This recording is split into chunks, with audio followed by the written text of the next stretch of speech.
দখল দূষণে মৃতপ্রায় রাজধানীর 4টি খাল পুনরুদ্ধার, সংস্কার ও নান্দনিক পরিবেশ তৈরি করতে বড় প্রকল্প হাতে নেয় ঢাকা দক্ষিণ সিটি কর্পোরেশন। কালুনগর, জিরানী, মান্ডা ও শ্যামপুরের খালের জন্য 898 কোটি টাকার এই প্রকল্প গ্রহণ করা হয়েছে। আর 2026 সালে জুন মাসে কাজ শেষ হওয়ার কথা ছিল। প্রকল্পের আওতায় 4টি খালের দুই পারে দৃষ্টিনন্দন ওয়াকওয়ে, বাইসাইকেল লেন, বাচ্চাদের খেলার মাঠ, মাছ ধরার শেড, ফুডকোর্ট ও কফি শপ নির্মাণ করা হবে। তবে এ যেন ভূতের মুখে রামের গল্প। বসুন্ধরা, উত্তরা, বনশ্রী, কুড়িল ও বাড্ডা সহ রাজধানীর বিভিন্ন স্থানে অভিজাত ও অত্যাধুনিক মানের ফ্ল্যাট কেনার এক নির্ভরযোগ্য প্রতিষ্ঠান প্লেজেন্ট প্রপার্টিজ লিমিটেড। এই প্রকল্পে নাগরিক সুবিধা ও জনপরিসর বাড়াতে খালগুলোর পাশে গড়ে তোলা হবে পথচারী সেতু, শপিং মল এবং পাবলিক টয়লেট। তবে প্রকল্পের নামে উল্টো চিত্রে নাগরিকদের মাঝে এ যেন অস্বস্তি। প্রকল্প সূত্রে জানা গেছে, ঢাকা ওয়াসা থেকে খাল বুঝে নেওয়ার পর 2021 সালের ফেব্রুয়ারিতে স্থানীয় সরকার বিভাগে উন্নয়ন প্রকল্প প্রস্তাবনা দেয় ডিএসসিসি। প্রকল্প যাচাই কমিটির সুপারিশের আলোকে পরবর্তীতে 2022 সালের অক্টোবরে একনেক সভায় পাশের পর নভেম্বর প্রকল্প বাস্তবায়নের প্রশাসনিক অনুমোদন দেওয়া হয়। 2026 সালের জুন মাস পর্যন্ত এ প্রকল্পের মেয়াদ ধরা হয়। সেটি এখন কাগজে কলমেই পড়ে আছে। উন্নয়নের নামে 2022 সালে 23 মে কালুনগরে খালের পাশে অবস্থিত বাড়িঘর ঘুরিয়ে দেয় দক্ষিণ সিটি কর্পোরেশন। কথা ছিল, বাসিন্দাদের বাড়িঘরের যে অংশ নেবেন সেখানে ভর্তুকি দেওয়ার কথা থাকলেও উল্টো বাসিন্দাদের উচ্ছেদ অভিযানের নামে গুনতে হয় মোটা অঙ্কের টাকা। স্থানীয় প্রভাবশালী আর তৎকালীন কাউন্সিলরের যোগসাজশে চরম ভোগান্তিতে পড়তে হয় ঢাকার কামরাঙ্গীরচরের কালুনগর এলাকার বাসিন্দাদের। সরেজমিনে দেখা যায়, কালুনগরে খালের উন্নয়ন তো দূরের কথা, পুরনো চেহারা চেয়েও দূষণ দূষিত আর মাদকসেবীদের নিরাপদ আশ্রয় কেন্দ্রে পরিণত হয়েছে। শুধু এখানেই শেষ নয়, বাসিন্দাদের উচ্ছেদ করা জায়গা এখন রিকশা আর ভ্যানের গ্যারেজ। সিটি কর্পোরেশনের পক্ষ থেকে ভুক্তভোগীদের ভর্তুকি দেওয়ার জন্য নামের তালিকা পর্যন্তই সীমাবদ্ধ ছিল। অধিকার আর অভিযোগ নিয়ে কথা বলতে মেয়র থেকে আদালত সবখানেই ছিল ব্যারিগেড। সরাসরি নকশার জমিন জোর জবরদস্তি করা তাপস সাহেব ভাঙ্গা নিয়ে গেছে। কোনো আমাদের ক্ষতিপূরণ দেয় নেই, কোনো নোটিশ দেয় নেই, কোনো কথা বলে নেই।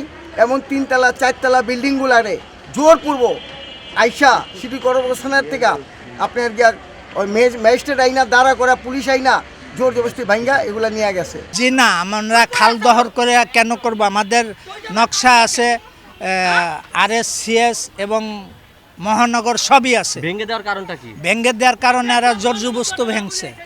কিন্তু আমরা বারংবার তাদের সাথে যোগাযোগের চেষ্টা করছি। সেই সময় তারা আমাদের নামে বিভিন্ন ধরনের নির্যাতন মামলা সহ অনেক ধরনের ঘরবাড়ি ছাড়া করছে। আমরা অনেকে এলাকায় থাকতে পারিনি সেই সময়। এই যে মুরব্বী আছেন, তারপরে এই যে ওনারা যারা এখানে দাঁড়ানো দেখতেছেন, সবাই ক্ষতিগ্রস্ত আর কি।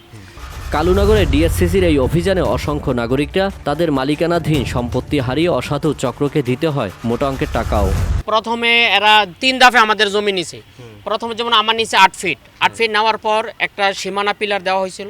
বলছে এরপর থেকে আর নেবে না, যদি নেয় ক্ষতিপূরণ দিয়ে নেবে। কিন্তু এরপর আবার হঠাৎ করে আবার আসে, মাইকিং করছে 30 ফুট আবার নেবে। কিন্তু ওই সময় একটা গ্রুপ আসছিল, সম্ভবত জনপ্রশাসন মন্ত্রণালয় থেকে কিছু লোক আসছিল। ওরা বলছে ক্ষতিপূরণ দেবে।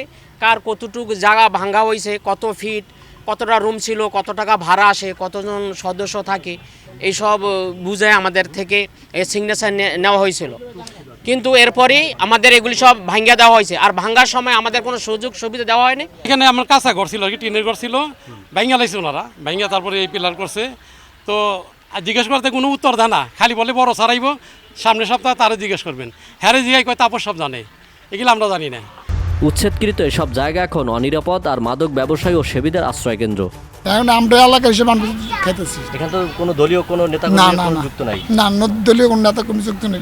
আপনারা অর্থাৎ সাধারণ যারা, আমরা সাধারণ জনগণ এটা করে ভোগ করতেছি। কোনো জায়গায় গেছি না, কোনো রকম আশ্রয় রয়েছি আমরা। এখানে মনে করেন যে কোনো নাম করে যে কোনো টাইম করবো আমরা চলে যাবো। এটার ভিতরে কি স্থানীয় কোনো নেতাকর্মীরা যুক্ত আছে কিনা? কোনো নেই, আমরা মনে করেন কোনো জায়গা পাইতেছি না, তো মনে করেন। এদিকে প্রকল্প আর ভুক্তভোগী নাগরিকদের বিষয়ে ঢাকা দক্ষিণ সিটি কর্পোরেশনের প্রশাসকের মুখোমুখি হন ভিওডি বাংলা টিম। এ সময় তিনি বলেন, এ ব্যাপারে তদন্ত করে দ্রুত সময়ের মধ্যে ব্যবস্থা নেওয়া হবে।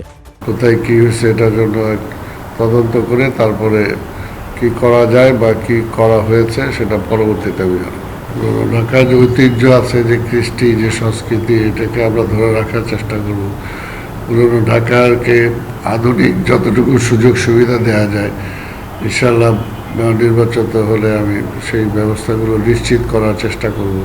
কালুনগর খালের দুই পাশে 4টি পথচারী সেতু, 2টি পাম্প হাউস, 1440 মিটার ওয়াকওয়ে তৈরি, 96টি বৈদ্যুতিক বাতি, 80টি বসার বেঞ্চ এবং 1টি ফুডকোর্ট সহ সবুজায়ন, বাগান নির্মাণ, ওয়েস্টবিন ও অন্যান্য সুযোগ সুবিধা স্থাপনে ব্যয় ধরা হয়েছে 93,79,66,000 টাকা। তবে এসব নাগরিকদের কাছে দিবালোকের স্বপ্ন।